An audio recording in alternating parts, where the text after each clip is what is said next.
Hello, everybody. We're back for part two. I'm going to take a look at each division and where we're at. We've played 8 games now. We know these teams a whole lot better than we did back in preseason where we were trying to guesstimate what everybody was going to do. We look at the AFC East.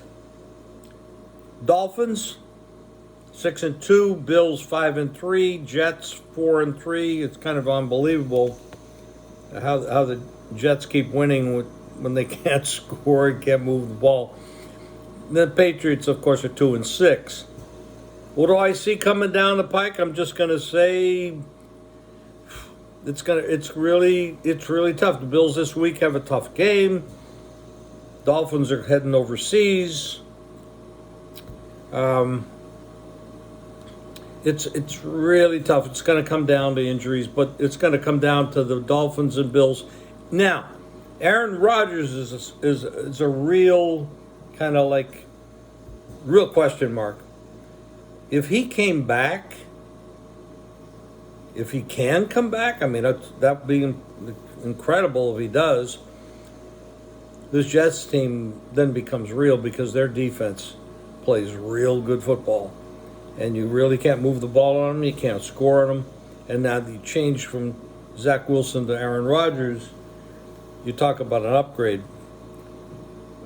Very interesting stuff.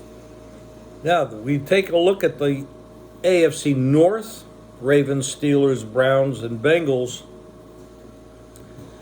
The Bengals are back.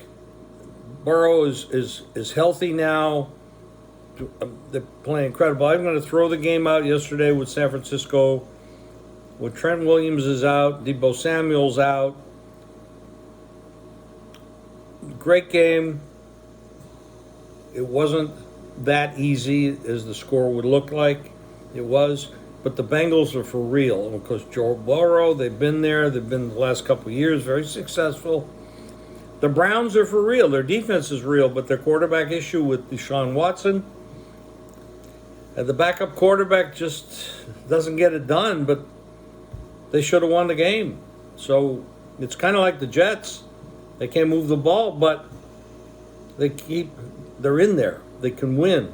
The miracle stuff happens in this league. It's a B league with a couple of plus moments, but a lot of D moments as well. So we're dealing with a different quality of NFL football this year. So we have to bear with that, and we got to be cognizant of it. The Steelers, I don't know what the hell they're doing.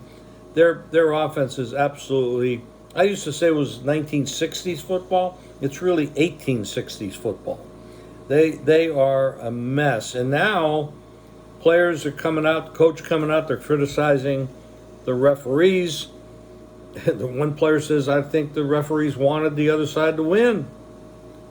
And he even intimated how much did they get paid to help them win. That's not good stuff. There's going to be a fine involved there. Some money's going to be paid. They might even throw these guys out. I don't know. They have a no criticize a ref thing in the league, so that's gonna rear its ugly head. Ravens are the best team at this moment in that division. However, with the Bengals coming up, it would be down to the Ravens and the Bengals. Nobody knows if or when Deshaun Watson will come back, if or when he'll start playing football like he did years ago. Probably not. The Jaguars are for real. We're going to the AFC South. The Jags are for real. I'm very impressed with how they're playing, how they're moving. Progress is there. However, they should not have won that game yesterday as easily as it was. I don't know who would have won had it been played a little bit more legitimately, because I agree the refs were terrible and they seem to favor the Jags. I'm not saying anything for sure, it just looked that way.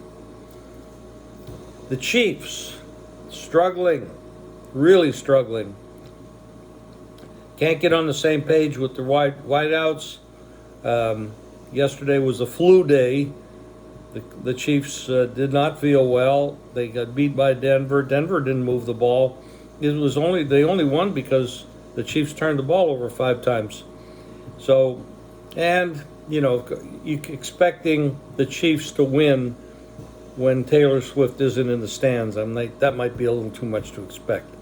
But the Chiefs are still, with that quality defense and Mahomes and Andy Reid, they're still the best team in that division. The Raiders and the Broncos aren't going to do it. The Chargers, no, I don't think so. Not with that coach. Now we go to the National Football Conference East. Eagles, Cowboys. They meet this week. That's a big game. Commanders and Giants, forget them.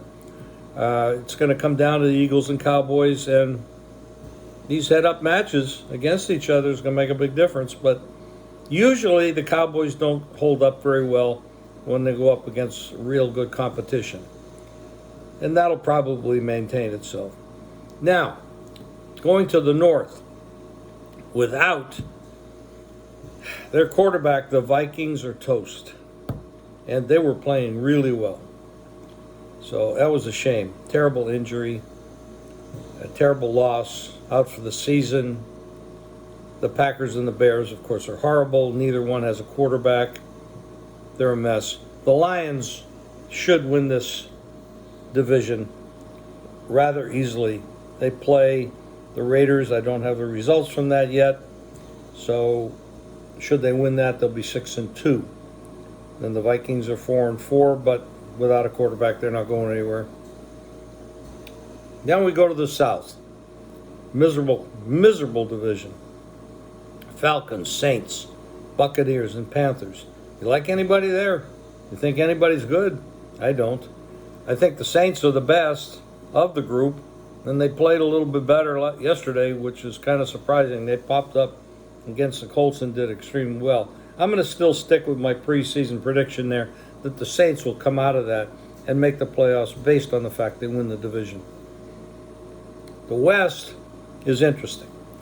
The 49ers starts off 5-0. Now they're 0-3 their last 3 games, and they look like they're having a lot of trouble. The Cardinals and the Rams are not going to contend.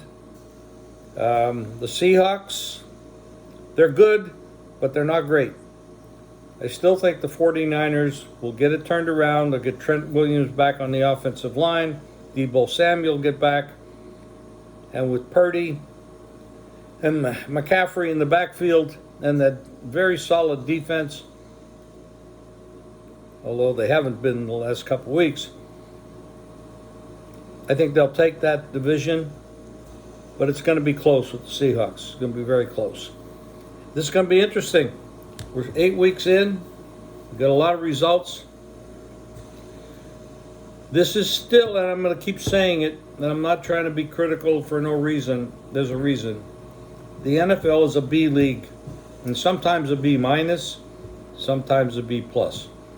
But there's a lot of teams in this league that are only going to get worse because they're going to get rid of some of the talent they have in the trade cut. There's a trade deadline on Tuesday, so a lot of changes should take place. And the good teams are going to be looking for players to shore them up. And the teams that are not doing so well, they're going to get rid of some talent, get rid of some payroll, and look to the draft. And I think that's what they should do. They're not going anywhere this year. We'll talk to you again real soon.